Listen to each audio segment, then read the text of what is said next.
So we're talking about thermistors. There are pros and cons again, but thermocouples are the most commonly used temperature sensing devices. That's the one we are using for our lab scale freeze dryer as well.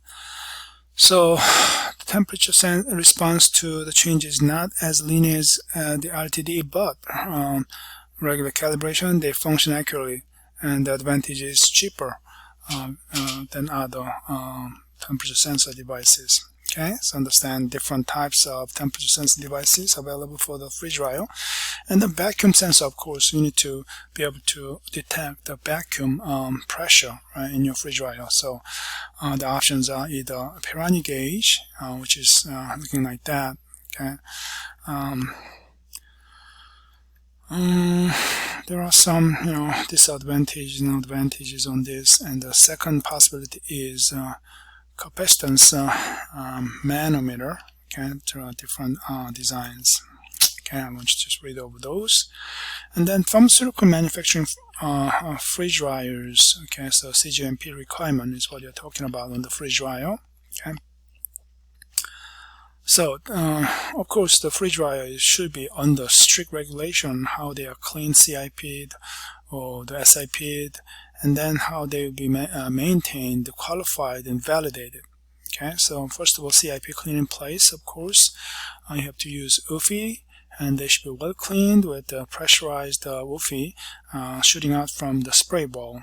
Okay, we already talked about that.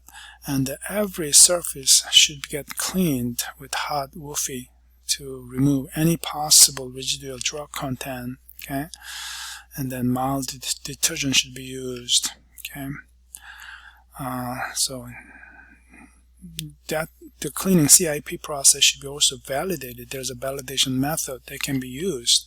For example, like a solution of riboflavin, so can be sprayed through the CIP device and see if we can reach every area, and you can detect riboflavin through the UV light.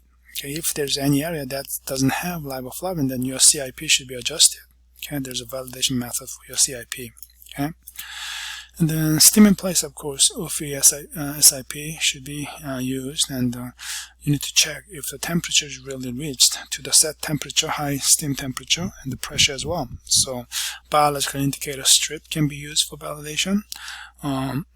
So that normally strip has geobacillus thermophiles, and we may have some of those in the lab. Okay, if SIP is effective, those spores should be killed. Okay, when they incubate at high temperature, they should not come back to life. So you can validate that SIP process. Also, leak tests should be done. During the vacuum pulling, the vacuum should not be leaked out, right? So that's important. The testing should be performed on a regular basis to validate your freeze dryer. So after achieving a vacuum, you can turn up the vacuum and see if the pressure can be maintained. Okay, so if the pressure is not maintained, you have to probably replace the gaskets and things like that. Okay, and then IQ or QPQ requirement. So qualification is what Q stands for. So when you purchase a freeze dryer and you're going to install that, right? Probably a vendor may come in and install it. Once the installation is done, you need to do an installation qualification. And then once your instrument is past the instrument validation before you get to use them, you have to do an operational qualification and see if it's really doing its job. So operational qualification is very intensive. It takes a long time. And then there's another validation qualification is called performance qualification. Performance qualification is normally performed when maybe there's a replacement of part, or when something is changed, then you have to go through that. Okay. So first of all, IQ installation qualification is the first and simplest phase of qualification. Okay, so you need to document the system is installed correctly, if it has all the parts that is the manual says, if everything is properly calibrated and the certification is in place. So you're checking, okay, the condition of installation. And then the operational qualification is the most time-consuming, labor-intensive qualification process. Okay, the freeze dryer is essentially put through, its phases like freezing phase, drying phase, all those things, and see if it's really doing its job. Okay, and so that's done after installation qualification, of course.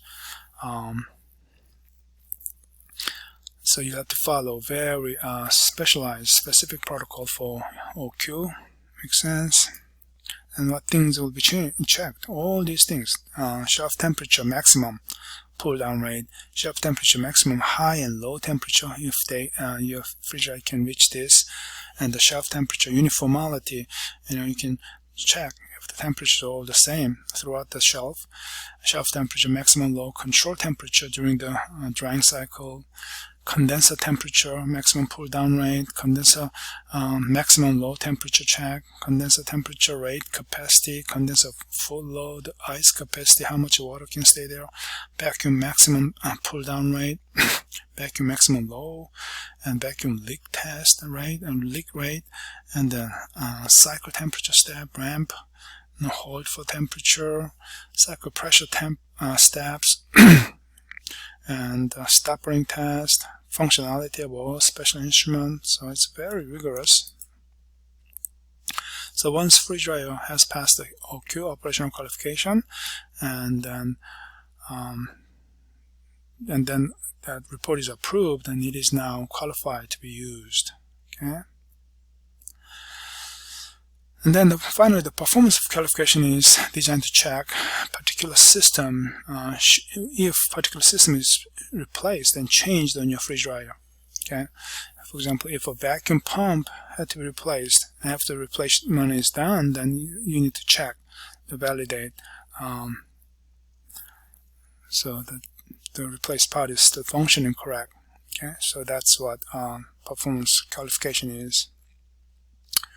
So qualification and validation, you need to understand the difference, right? What's validation and what's qualification? So the difference is, normally validation is the term that describes the process used to essentially validate the freeze drying process is performing consistently with the specification. So validation is for the process, okay, but qualification is for the instrument, okay, or the equipment.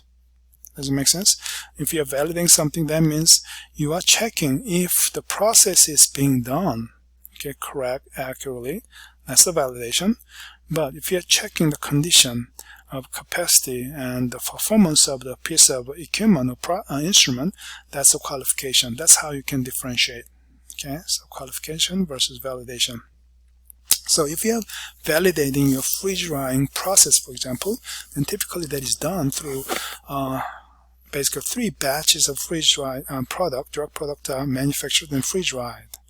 If all 3 cycles run flawlessly and each batch tested by QC meets specification, the process is considered validated. Okay, so you have to, repeat 3 different tests, and if all the tests are passed, and that is the freeze dry process is validated. Okay, so understand the difference. Okay, so automated process system, software kind of issue, Class A, HEPA filtered environment, all those things, read over that. And then residual moisture testing. So you're going to do the lab on this, but there are instruments that can measure the amount of moisture that is still existing inside of your freeze-dried product, the vial. Okay, so there's a gravimetric method.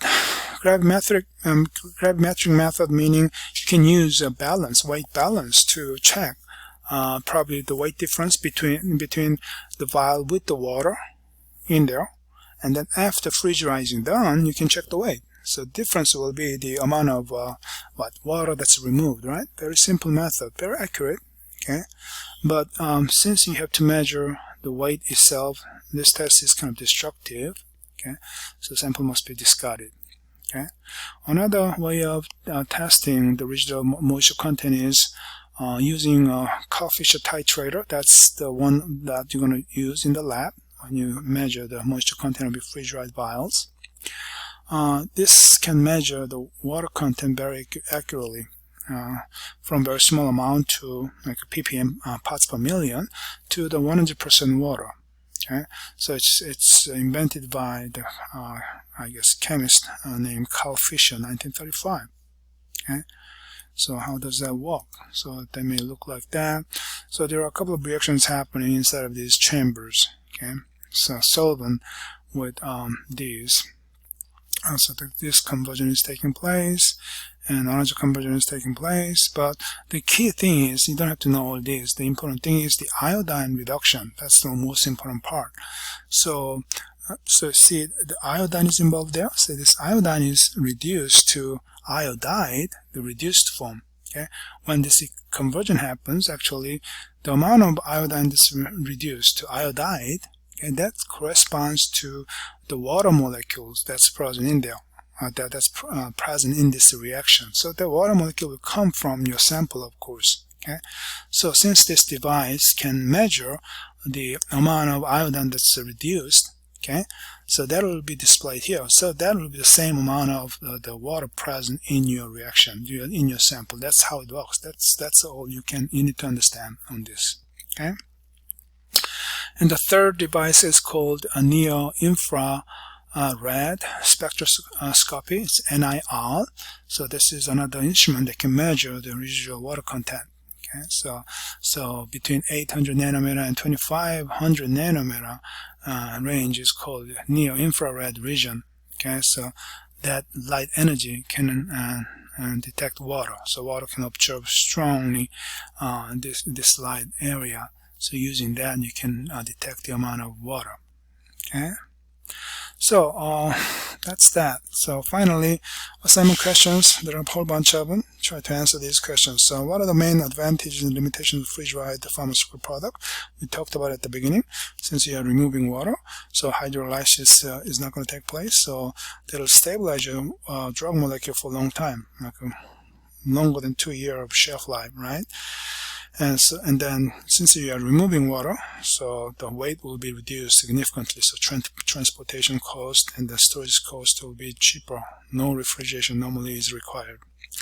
But what the limitation will be, what the process of freeze drying is expensive because you have to add that freeze dryer, which is expensive. Okay, and then depends on the drug molecule. Your drug molecule may be sensitive. It may not be freeze dried because it may be denatured and degraded. Okay, there are some limitations. What is sublimation, and under what condition does it happen? Ice sublimes. So that's a process where crystal water will become vapor, okay, without going through liquid. So under what condition does it happen? It's very low temperature where ice crystal happens, and then if you pull the pressure, very low temperature, very low pressure, then yes, ice can go into gas form directly. That's sublimation. Okay. What are the tactic and glass forms, and how are they different in frozen molecules? So, ice crystal network, the rest of the space we call the interstitial space. In those space, you will find your drug excipients cornered together. They may be crystallized in a very good eutectic condition, meaning very well crystallized condition, or they may says maybe crystal or metal glass condition where your drug may be existing as amorphous form or kind of melted form. So there are different forms of your drug during the low temperature condition. What are 6 main steps in freeze drying process? Of course, primary freezing, annealing, secondary freezing, and the system evacuation, that's vacuum pull. Then there will be a secondary vacuum pull, right?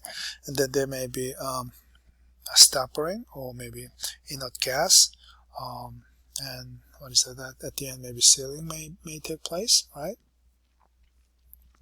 What are 2 main instruments used in the thermal analysis? They are DSC, identifying different temperature, eutectic temperature, melt temperature, or glass temperature, or amorphous temperature, right? And then freeze-dry microscope is another important piece of instrument.